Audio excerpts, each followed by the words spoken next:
नमस्कार दोस्तों, स्वागत है आपका हमारे YouTube चैनल में। आज हम देखेंगे सामान्य हिंदी प्रश्नोत्तरी भाग 3। इसमें हम देखेंगे हिंदी वर्णमाला से संबंधित कुछ प्रश्नों को। तो आइए देखते हैं। आज का पहला प्रश्न है, भाषा निर्माण की इकाइयों का सही अनुक्रम क्या है। तो आपको बताना है कि जो भाषा का निर्माण है वह कैसे होता है। तो सबसे पहले हमारे पास होता है वर्ण, अर्थात जिसे हम क्या कहते हैं, ध्वनि भी कहते हैं। ध्वनियों अर्थात वर्णों से मिलके बनते हैं शब्द, और शब्द से मिलके बनते हैं पद, और पदों से मिलके बनते हैं वाक्य। अर्थात भाषा की जो सबसे छोटी इकाई होती है वो होती है ध्वनि अर्थात वर्ण, और भाषा की सबसे बड़ी इकाई होती है वाक्य। तो आपका जो उत्तर हो जाएगा ऑप्शन नंबर सी इसका उत्तर हो जाएगा। ठीक है, अब यहाँ पे एक शब्द आया है पद। ठीक है, पद किसे कहते हैं? जब कोई शब्द किसी वाक्य में प्रयुक्त हो जाता है तो वह क्या कहलाता है? पद कहलाता है।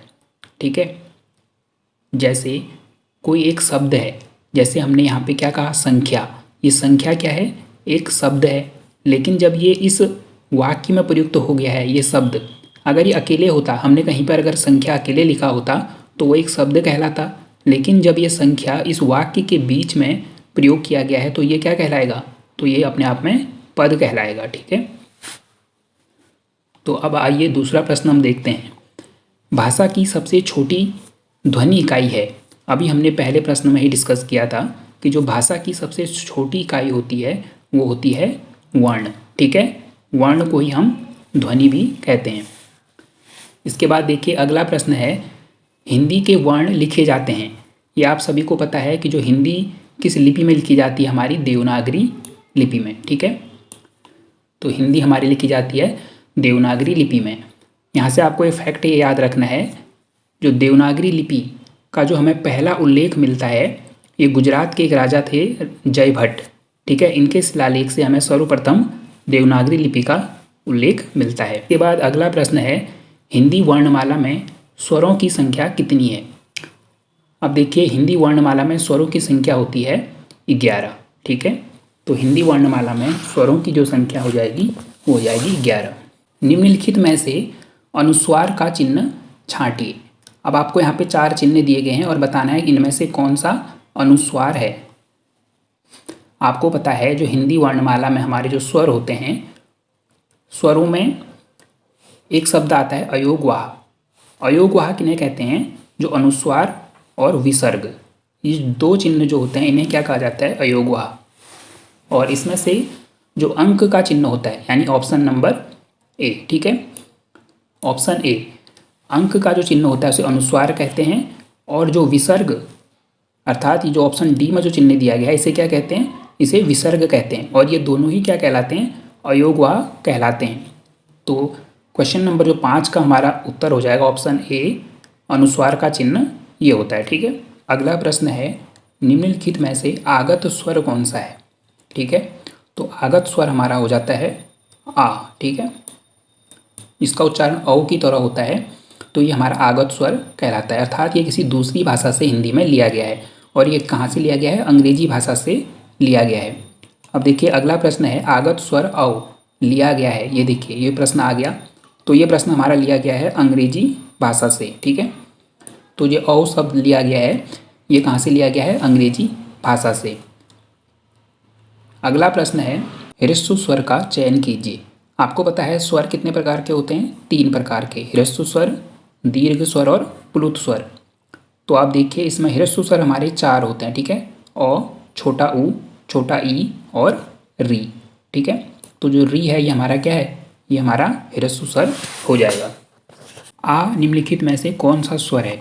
ठीक है, तो अभी हमने देखा था स्वर 3 प्रकार के होते हैं, ह्रस्व स्वर, दीर्घ स्वर और प्लुत स्वर। ठीक है, तो इसमें से जो आ हो जाएगा ये हो जाएगा हमारा दीर्घ स्वर। ठीक है, अगला प्रश्न देखिए, निम्नलिखित में से अश्वर्ण स्वर हैं।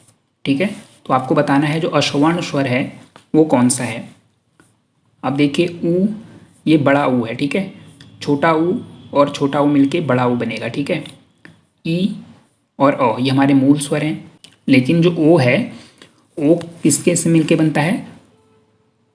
ऊ धन अ। अगर हम ऊ में अ जोड़ेंगे तब हमारा ओ बनेगा। अर्थात ऊ हमारा अलग है, ओ अलग है, ठीक है। तो दोनों अश्रवण स्वर हैं, जबकि जो बड़ा ऊ है ये तो ऊ और ऊ से मिलके बनेगा, ठीक है। तो ये श्रवण स्वर है, लेकिन हमारा जो ओ हो जाएगा ये अश्रवण स्वर हो जाएगा, ठीक है। ऑप्शन नंबर बी इसका उत्तर हो जाएगा। अब देखिए अगला प्रश्न,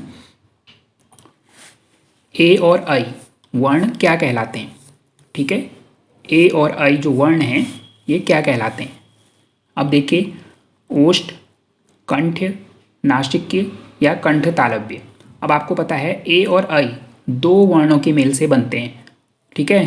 तो अब ए हम कैसे बनाते हैं, देखिए ए कैसे बनता है, ए बनता है अ धन ई से, ठीक है। अ होता है कंठ और ई क्या होता है, ई होता है हमारा तालव्य, ठीक है। आपको फॉर्मूला पता होना चाहिए, इचु यशानाम तालव्य, ठीक है। यानी ई जो हमारा होता है वो क्या होता है, तालव्य होता है। तो जो ए हो जाएगा वो क्या हो जाएगा, कंठ तालव्य। आपको सभी स्वर और जो व्यंजन है इनका उच्चारण स्थान अच्छे से पता होना चाहिए, ठीक है। यहाँ से आपसे प्रश्न पूछे जाते हैं। और जो भी ये संयुक्त वर्ण होंगे अर्थात जो दो वर्णों से मिलके बनते हैं, ठीक है, तो उसमें आपको क्या देखना होगा कि किन दो वर्णों से ये मिलकर बनते हैं और उन्हीं का उच्चारण स्थान यहाँ पे हो जाएगा। जैसे ए और आई का क्या हो जाएगा, कंठ तालव्य। अब अगला प्रश्न है, उच्चारण स्थान के आधार पर आ कौन सा स्वर है, ठीक है। तो ओ और आ ये दोनों ही क्या होते हैं, कंठ होते हैं, ठीक है। इसका आपको जो फॉर्मूला है अकोहु विसर्जनिया कंठ, ठीक है। ओ से आपको याद रखना है और आ दोनों अकुहु, ठीक है। क से अर्थात क वर्ग पूरा और ह और विसर्ग ये सब कंठ से उच्चारित होते हैं, ठीक है। अगला प्रश्न है, अनुनासिक स्वर का चयन कीजिए, ठीक है। अनुनासिक स्वर का यहाँ पे हमें चयन करना है, आई, ओ, ई और आ। इसमें क्या है आपका चंद्र बिंदु है, ठीक है।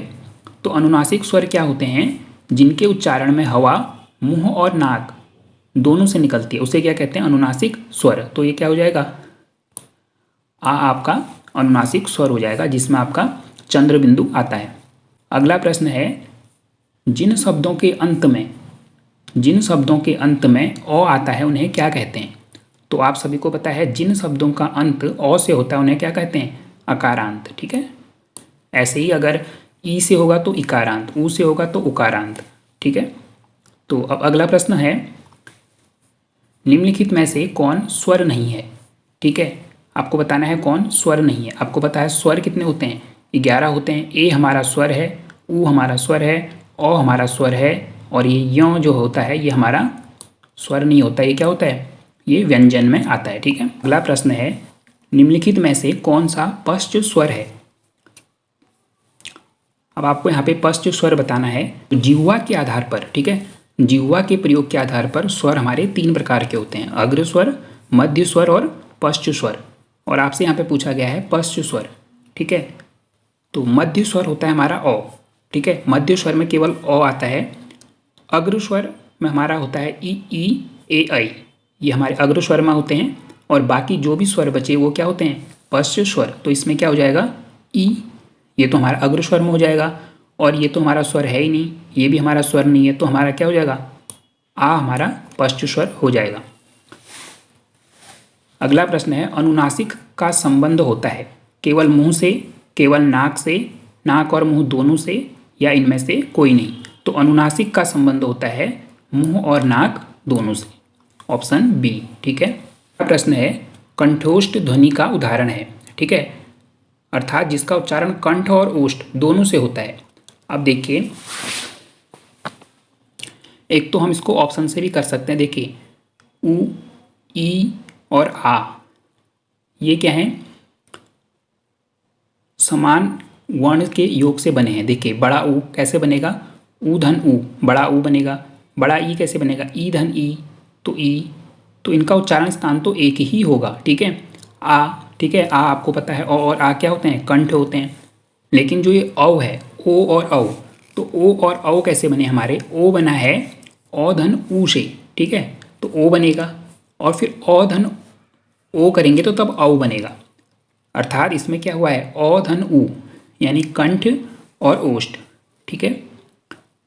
तो इसलिए क्या हो जाएगा, जो अ हो जाएगा ये कंठ और ओष्ठ से बोले जाने वाली ध्वनि है। ठीक है, ऑप्शन ए इसका सही उत्तर हो जाएगा। अगला प्रश्न है, निम्नलिखित में से कौन सा शब्द अनुस्वार अयोगवाह ध्वनि से प्रारंभ हुआ है। ठीक है, तो मैंने आपको बताया था कि जो अयोगवाह होते हैं वो कौन से होते हैं, अनुस्वार और विसर्ग, ये दो हमारे क्या होते हैं, अयोगवाह होते हैं।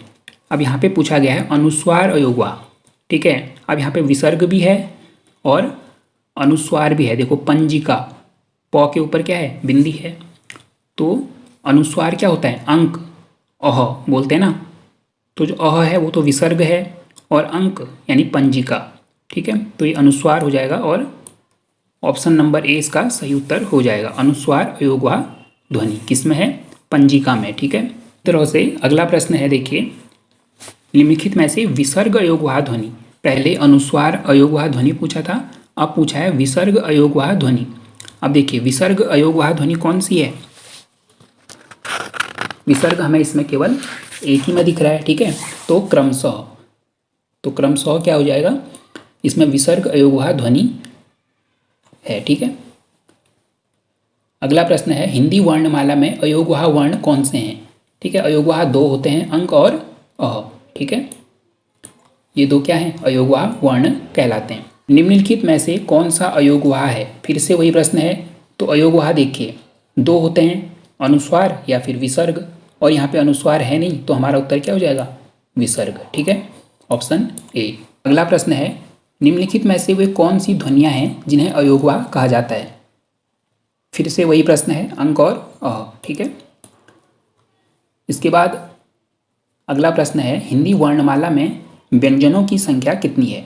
तो आप सभी को पता है हिंदी वर्णमाला में जो कुल व्यंजन है वो कितने हैं, 33 व्यंजन है, ऑप्शन ए। अगला प्रश्न है, झ निम्नलिखित में से किस वर्ग के अंतर्गत आता है। आपको पता है जो हमारे व्यंजन है उनको वर्गों में विभाजित किया गया है। ठीक है, तो जो झ आता है हमारा वो आता है च वर्ग में। ठीक है, प्रत्येक वर्ग में 5 वर्ण आते हैं, तो जो च वर्ग है इसमें आता है हमारा झ। ठीक है, और जो च वर्ग होता है इसे कहा जाता है स्पर्श संघर्षी व्यंजन। स्पर्शी तो है ही, साथ में संघर्षी व्यंजन। ठीक है, और यहाँ पे हमें कन्फ्यूजन होता है कि जो संघर्षी व्यंजन है वो अलग होते हैं और स्पर्श संघर्षी के अंतर्गत च वर्ग के व्यंजन आते हैं। ठीक है, निम्नलिखित में से कौन ट वर्ग के अंतर्गत नहीं आता है। अब आपको पता है ट वर्ग के अंतर्गत कितने आते हैं, 5। अब देखिए ठ आता है, ढ आता है, अण आता है और ग नहीं आता। ग किस में आता है, क वर्ग के अंतर्गत। ठीक है, क ख ग। ठीक है, तो ये किस में आ जाएगा, क वर्ग में। तो यही हमारा क्या हो जाएगा, सही उत्तर हो जाएगा। अगला प्रश्न है, निम्नलिखित में से अंतस्थ ध्वनियाँ कौन सी हैं। तो आप सभी को पता है अंतस्थ ध्वनियाँ होती हैं य, र, ल, व। ठीक है, ऑप्शन सी। निम्नलिखित में से ऊष्म व्यंजन है।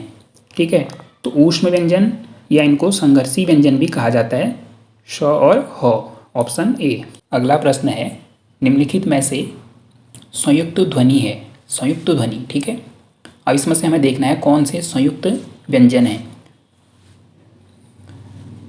हमें पता है जो हिंदी वर्णमाला है उसमें कितने संयुक्त व्यंजन होते हैं, 4 संयुक्त व्यंजन होते हैं, श, त्र, ज्ञ और स्र। ठीक है, तो इसमें से ऑप्शन डी हमारा क्या है, संयुक्त ध्वनि है। अगला प्रश्न है, नवविकसित ध्वनियाँ कौन सी हैं। ठीक है, नवविकसित ध्वनियाँ, नवविकसित ध्वनियाँ इसमें है ड और ढ। ठीक है, इसके नीचे बिंदी होता है और इन्हीं को क्या कहा जाता है, नवविकसित ध्वनियाँ या उत्सिप्त व्यंजन। ठीक है, उत्सिप्त व्यंजन भी इन्हीं को कहा जाता है और द्विगुण व्यंजन भी इन्हीं का नाम है। ठीक है, तो आपसे पूछा जाए उत्सिप्त व्यंजन, द्विगुण व्यंजन या नवविकसित ध्वनियाँ, तो आपका उत्तर यही रहेगा। ठीक है, अगला प्रश्न है, निम्नलिखित वर्णों में से संयुक्त व्यंजन कौन सा है। तो फिर से वही प्रश्न है, संयुक्त व्यंजन 4 होते हैं और इसमें से ज्ञ क्या है हमारा संयुक्त व्यंजन। तो ये थे हिंदी वर्णमाला से संबंधित कुछ प्रश्न। इसके आगे जो प्रश्न हैं इनको हम अगली वीडियो में देखेंगे। तो मिलते हैं आपको जल्द ही अगली वीडियो में। धन्यवाद।